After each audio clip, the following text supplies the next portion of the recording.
Оразада ауызды неге құрмамен ашады? Оразада мұсылмандар ауызды құрмамен ашуды сүннет деп санайды. Ендеше құрма туралы толыққанды мағлұматты пайдалы кеңестер арнасы сіздерге ұсынады. Құрма қайда өседі? Құрма пальмалар тұқымдасына жататын тропикалық жеміс. Тігінен 24 метр биіктікке дейін өсетін құрма пальмасы көбіне ыстық климатты аймақтарда өседі.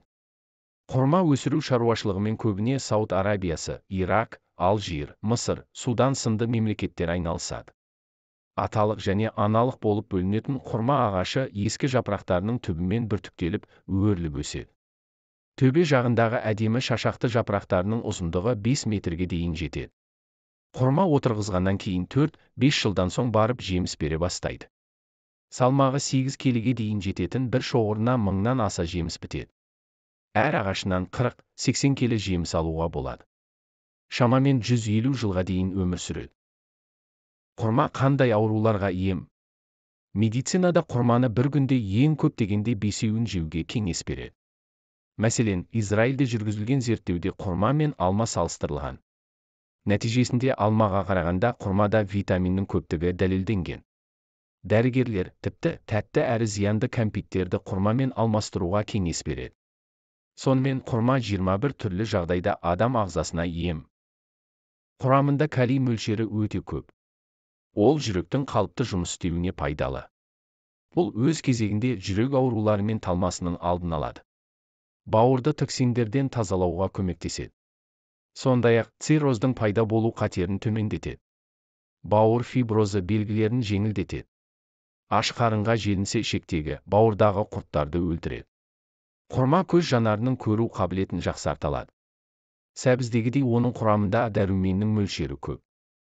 Егер өзіңізді сергек әрі қуатты сезінгіңіз келсе, құрма жеп тұрыңыз.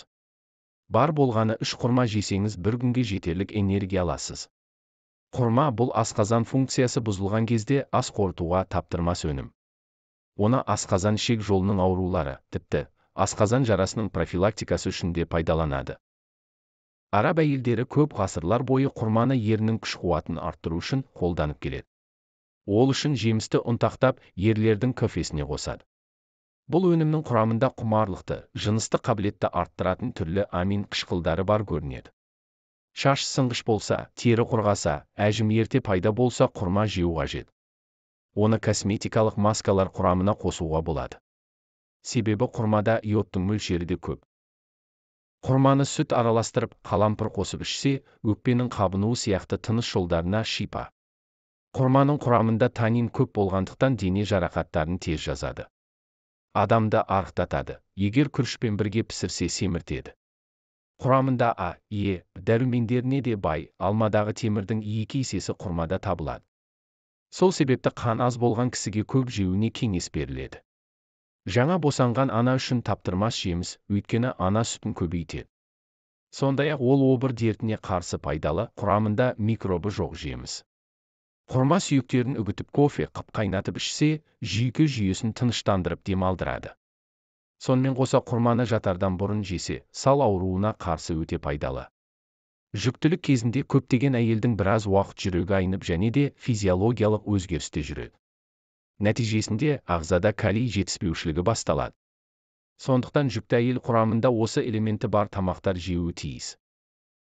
Калий құрмада көп мөлшерде бар деуге болады. Ол болашақ ананың ағзасындағы судың тепе-теңдігін сақтауға көмектеседі.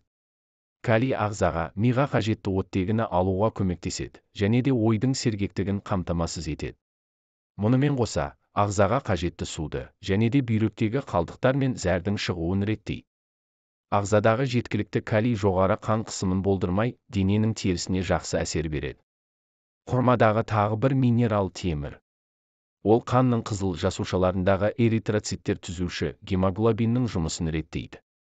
Қаназдықтың алдын алады және де баланың дұрыс жетілуіне көмек береді. Эритроциттер оттегі мен көмірқышқылды алмастыруда маңызды рөл атқарады. Құрма темірге бай, сондықтан да күніне 15 құрмадан артық жеген адам ағзаға қажетті темірді алған болады. Құрмада кездесетін кальций және фосфат қанқамен тіреуіш әрі қозғағыш аппараттарының дұрыс қалыптасуын қамтамасыз етеді. Бұл жемісті үзбей жеу ағзаны сынғыш сүйек пен остеопороздан сақтайды. Құрманы әсіресе экологиясы нашар аудандарда тұратын адамдарға жеуге кеңес беріледі. Құранда құрма туралы не делінген? Айша анамыздың айтуынша пайғамбарымыз оразасын жас құрмамен, жас құрма болмаса кепкен құрмамен, ол болмаса сумен ашатын. Сол себепті құрмамен ауыз ашуды сүннет деп білген мұсылмандар қасиетті Рамазан айында дастарханға құрма қоюды игі дәстүрге айналдырған. Тіпті құрманы ауызашардың сәні деп те айтуға болғандай. Құрамындағы қант мөлшерінің көптігі ораза ұстаған адамның күні бойғы денесінің әлсірегенін кетіретіндігін айтқан мамандар құрманы жай уақытта да жиі жеп жүруге кеңес беруде. Құрма қасиетті Құранда аталған жемістердің бірі. Хазірет Мәриям Исаға толғатып қатты қиналғанда Аллах тағала мейірім білдіріп, оған құрма жеуді әмір еткен. Бұл жайлы Мәриям сүресінде. Сөйтіп тұрғанда толға қысып, құрма ағашына барып сүйенуге итермеледі. Қап, бұрын өліп, ұмытылып кеткенімде болар еді, деді күйзеліп. Сол сәт періште төменнен былай деп дауыстады: жабырқама, Раббың асты жағыңнан бір арық жасады. Құрма бұтағын өзіңе қарай сілкіле, үстіңе жас құрмалар түссін. Содан іш, же. Көз айым бол делінген 23-26 аяттар. Тағы бір аятта құрманың өсуінде құдіреттің белгілерін көруге болатындығы баяндалған. Көктен су түсіргенде Аллах кейіннен сол арқылы әр түрлі өсімдіктер шығарды. Ол өсімдіктен бір жас бұтақ, одан өсіп, бір-бірінің үстіне мінгескен дәндер, масақтар өндіреміз. Құрма ағашынан жеміс толы салбырап тұрған бұтақтар, бұған қоса жүзім, зәйтін, анар бақшаларын өсіреміз. Бұлардың кейбіреуі бір-біріне ұқсайды, кейбірі ұқсамайды. Алғаш жеміс алғанда және толық піскен кезінде әрқайсының жемісіне қараңдар. Күмәнсіз, сенетін көпшілік үшін мұнда көптеген дәрістер бар. Әнғам сүресі 99. Видео ұнаса арнама тіркеліп, өз пікіріңізді білдіре кетіңіз. Сіздің ойыңыз біз үшін өте маңызды. Рахмет.